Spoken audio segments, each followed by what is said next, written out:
Atensyon mga SSS pensioners and members. Dalawang importanteng bagay mangyayari na ngayong January 31, 2026. Dapat alam nyo ito para mga benepisyo tuloy-tuloy. Mamaya-maya pag-uusapan natin. Hello mga ka-vlogs! Welcome dito sa aking YouTube channel. Magandang araw po sa lahat ng mga manonood sa pukayong dako sa mundo. Kumusta kayo mga ka-vlogs? Well, bago tayo magpapatuloy, nais ko lamang pong i-shout out si Ma'am Norma Carnate na palagi daw nanonood mula po sa Italy. Ayan, shout out po sa mga taga-Italy.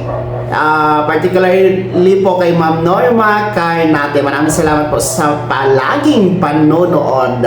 Well, balik tayo dito sa ating topic. Dalawa po na mahalagang bagay mangyayari na ngayong January 31, 2026. Araw po yan ng Sabado. Actually, next week na po ito mga vlogs. Susunod na linggo na po sa pagtatapos nitong buwan ng Enero.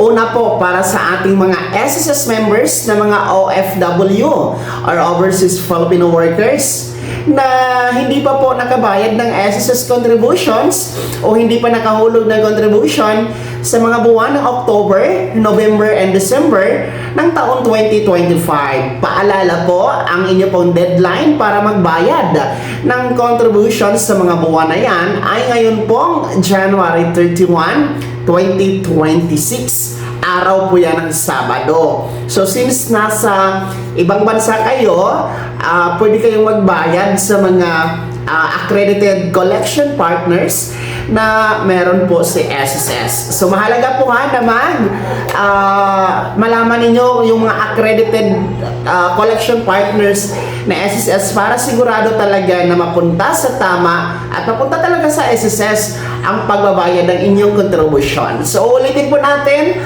mga OFW na hindi pa po nakapaghulog ng kontribusyon ng mga buwan ng October, November, and December 2025.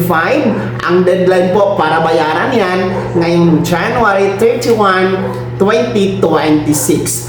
Pangalawa po na importanteng bagay na magaganap sa petsang yan, deadline din po. Huling araw para sa ating mga pensionado, no, na mag-comply ng kanilang annual confirmation of pensioners or SSS ACOP.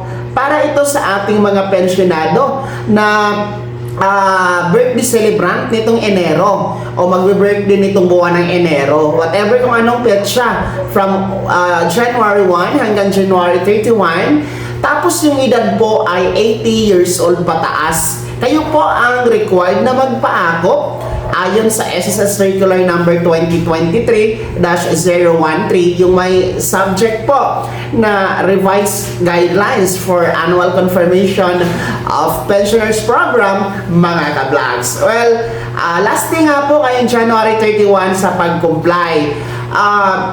Ngayon kasi is nasa January 23 tayo, no? Biyernes. So, meron pa tayong mga nalalabing araw before January 31. Kung malapit lang naman po kayo sa mga branch ni SSS, you can walk in, no? Pwede kayong pumunta sa mga nearest branch ni SSS kung saan man po kayo naroroon para mag-comply ng ACOP. Okay?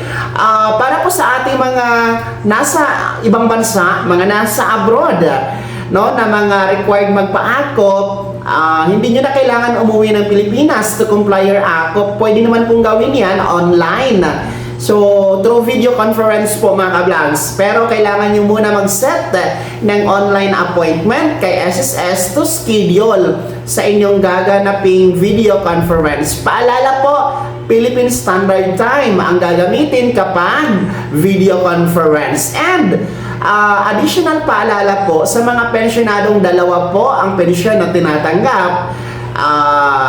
Halimbawa kayo ay retiree pensioners and at the same time survivor pensioners din po kayo, dalawa po na ACOP form report ang dapat ninyong isubmit kay SSS ngayong January 31, 2026. So please comply your ACOP kasi po kapag hindi niyo ito magawa, no, sa buwan na ito ng Enero, may tendency po na mapuputol ang inyong pensyon pagdating ng Pebrero or Marso. So temporary pinuputol yan ni SSS, no? Kaya mahalaga talaga ang pag-comply ng AKOP, no?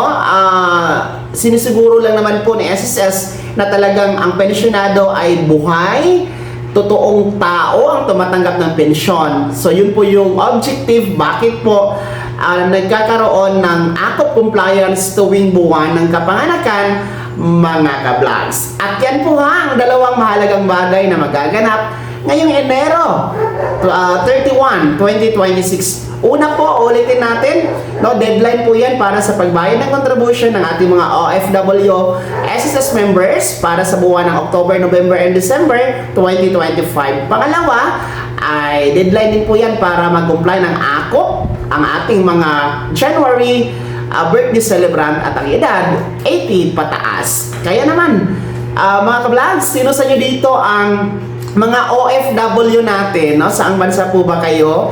Pangalawa, sino sa inyo dito ang mga nakapag-comply na ng AKOP sa buwan na ito? At sino ang hindi pa? Ibahagi niyo po sa comment section na nasa baba, pakilakip ng buong pangalan at kung taga saan kayo. Kung bago ka pa lang sa aking channel o di ka pa nakasubscribe, i-click niyo muna ang subscribe button na nasa baba. Huwag kalimutan na pindutin ang notification bell, ilagay sa all para una ka sa mga balitang i-upload ko. Maraming salamat po, mag-ingat, God bless at happy weekend mga ka-vlogs.